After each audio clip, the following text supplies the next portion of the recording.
عمل دخل رکھتی ہے، جیسا کہ اکثر کتابوں میں اس کا ذکر کیا گیا ہے۔ امام جعفر صادق علیہ السلام اس کو یوں فرماتے ہیں کہ یقیناً کذاب دیدہ دانستہ طور پر ہلاک ہوتے ہیں اور اپنے پیروکاروں کو نادانستگی میں مبتلا کر کے ہلاک کر دیتے ہیں۔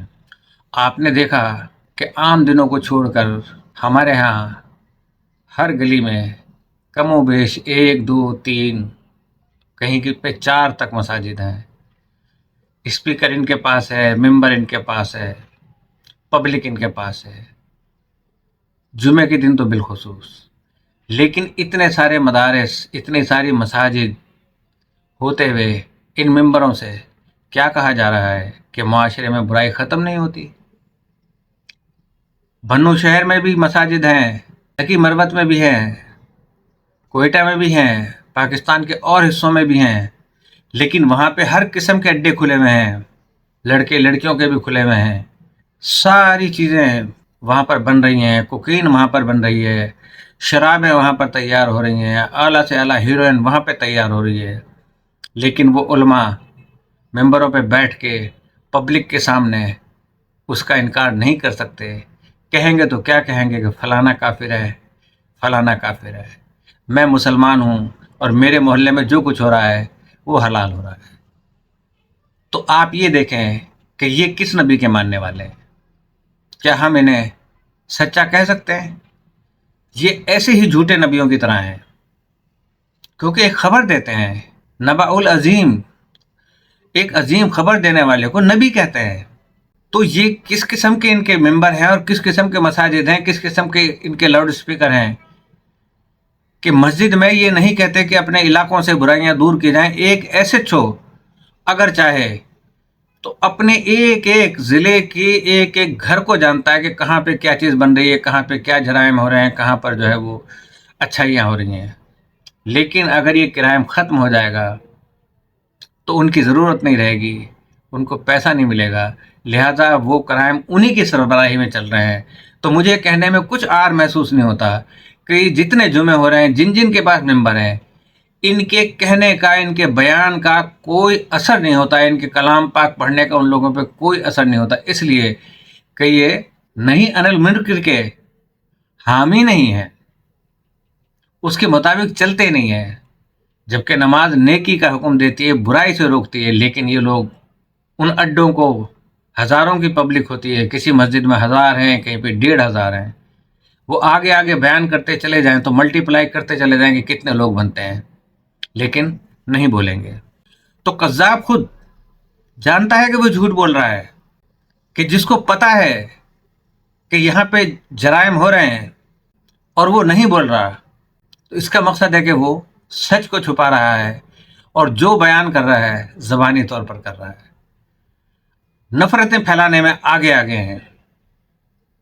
ایک گلی میں 4 مساجد ہیں، چاروں ایک دوسرے کو کافر کہہ رہے ہوں گے، یہ اس میں لگے ہوئے ہیں، یہ سروں پہ بڑے بڑے چادریں باندھ کے اپنا حلیہ بڑا شیخ الاسلام والا بنا کر آپ مجھے بتائیے کہ اس گلی کا ماحول تک ٹھیک نہیں کر سکے جہاں پر یہ تقاریر کرتے ہیں، اس لیے کہ ان کی آواز میں وہ اثر نہیں ہے۔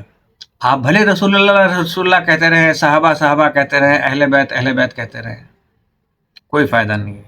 تو وہ کوئی غلط فہمی نہیں رکھتا، اس کے باوجود کہ اس کے سامنے روز روشن کی طرح واضح ہوتا ہے کہ اس کا دعویٰ جھوٹا ہے، لیکن اپنے پیروکاروں کو غلط فہمی میں ڈال دیتا ہے اور ان پر حقیقت روشن ہونے کے تمام ذرائع مسدود کر دیتا ہے، بند کر دیتا ہے۔ مذہب میں اور کافر میں الجھا کے شیعہ، سنی، وہابی، دیوبندی، بریلوی، سلفی، اہل حدیث، اتنے سارے فرقے اور سارے امام اعظم جنہیں کہا جاتا ہے، ابو حنیفہ، سب ان کے فرقے سے تعلق رکھتے ہیں، لیکن پھر بھی آگے سے آگے بنا لیے۔ رسول اللہ صلی اللہ علیہ وسلم جیسا مظلوم کون ہوگا آج کے دور میں، کہ ان کے نام کے تو کوئی بھی نہیں، صرف ایک اہل بیت ہیں جو ان سے منسلک ہیں، ان کی مخالفت کرتے ہیں۔ عقیدے کا ذریعہ، مسلمان ہونے کا ذریعہ جو ہے انہوں نے صرف 3 شخصیتوں کو بنایا ہوا ہے، آپ لوگ جانتے ہیں، اس میں سے اہل بیت غائب ہے، جبکہ اہل بیت سے محبت کرنا ایمان کا حصہ ہے قرآن و حدیث کی روشنی میں، لیکن نہیں کریں گے۔ تو اس کا مقصد یہ ہے کہ کسی چیز کو چھپانا جانتے بوجھتے، اس سے بڑا کاذب یا اس سے بڑے کذاب اور کون ہو سکتے ہیں جو چیخ چیخ کے کہتے ہیں خانہ کعبہ ہمارا ہے، اس کی طرف کوئی آنکھ اٹھا کے دیکھے گا تو ہم یہ کر دیں گے۔ بیت المقدس کے لیے کیا کیا انہوں نے؟ کچھ بھی نہیں کیا۔ تو یہ لوگ جھوٹے پیشوا لوگوں کی جہالت اور کم علمی سے سوء استفادہ کرتے ہیں اور گمراہ کر کے تباہی و ہلاکت سے دوچار کر دیتے ہیں۔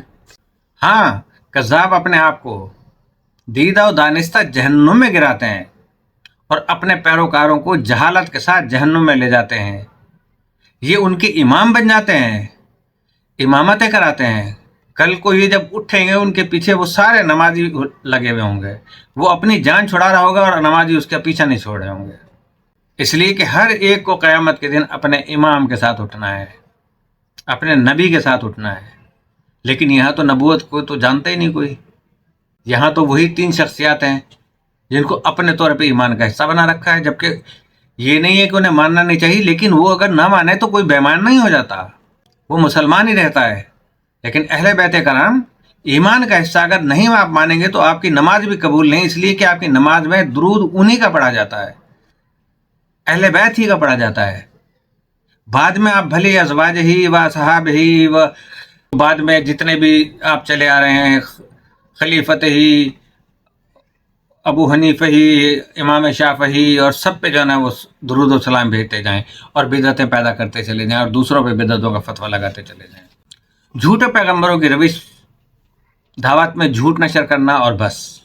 جھوٹے مدعیان چاہتے ہیں کہ اپنے جھوٹ کو صبح سے شام تک ہزاروں بار ہر کسی کے سامنے دہراتے رہیں، سینکڑوں جعلی قوانین اور جھوٹے احکامات لے آئیں، عجیب و غریب اور غیر معمولی عبادات کے تانے بانے جوڑ لیں اور پھر انہیں جمع کر کے اپنی آسمانی وحی الہی قرار دیں اور دعویٰ کریں کہ یہ بے سروپا عبارات وحی الہی ہیں۔ نعوذ باللہ من ذالک۔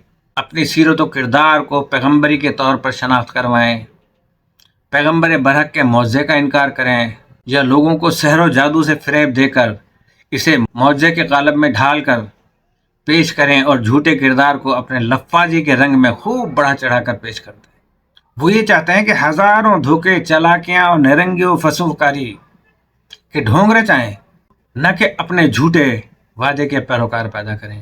ثابت قدم رہیں، کہیں ایسا نہ ہو کہ آدھے راستے میں چھوڑ جائیں۔ جھوٹوں کے دیگر نمونے۔ جھوٹا ہونا پیغمبری کے دعوے کے ساتھ مخصوص نہیں ہے، بلکہ اس کے اور بھی کئی رنگ و روپ ہیں۔ کوئی بھی ایسا شخص جو کسی الہی منصب کا دعویٰ کرے گا جس کا وہ اہل نہ ہو، کذاب ہوگا، خواہ یہ دعویٰ نبوت کا ہو، امامت کا ہو، نیابت خاصہ کا ہو یا نیابت عامہ کا ہو یا بیعت کا ہو یا مرجعیت کا ہو۔ غرض یہ کہ ان مناصب عالیہ میں سے کسی ایک کا جھوٹا دعویٰ نبوت کے جھوٹے دعوے کی مانند بہت بڑا جھوٹ ہے۔ اگر کوئی شخص دین کے کسی ایسے منصب کا جھوٹا دعویٰ کرے جو اوپر بیان کیا گیا ہے تو وہ بھی کذابین کے زمرے میں شمار ہوگا۔ اور ہمیشہ سچ بولنے کی ترغیب حاصل کریں، کچھ اپنا ذہن، اپنی عقل سے دنیا کو دیکھیں اور پرکھیں۔ بڑے پرانے پرکھے لوگ آسمانوں کا رنگ دیکھ کر بتا دیا کرتے تھے کہ آج بارش ہوگی یا نہیں ہوگی، اور وہ بارش کس طرح سے ہوگی۔ خواتین چلتی ہوئی خواتین کو پہچان لیا کرتی تھیں، مرد چلتے ہوئے مرد کو پہچان لیا کرتے تھے۔ آخری ایک آپ کو میں بیان کر کے خداحافظ کہتا ہوں آپ سے کہ ایک قیافہ شناس تھا کہ جو لکیریں پڑھتا تھا، چہرے کی لکیروں سے بتا دیا کرتا تھا کس نے چرکا ہے۔ ایک دن وہ کہیں سفر میں جا رہا تھا، صحرا میں بھٹک گیا، اب کوئی اسے راستہ نہیں مل رہا تھا۔ دور کہیں ٹمٹماتی ہوئی چھوٹی سی کہیں روشنی کا نشان اس کو نظر آیا، وہ اس نشان پہ چلتا گیا، آخر پہنچا، دق الباب کیا، دروازہ بجایا، اندر سے دروازہ کھولا تو ایک صاحب باہر نکلے۔ انہوں نے اس کو دیکھتے ہی اندازہ لگا دیا بندہ تو بہت خراب ہے، لیکن اب دروازہ بجا چکے تھے۔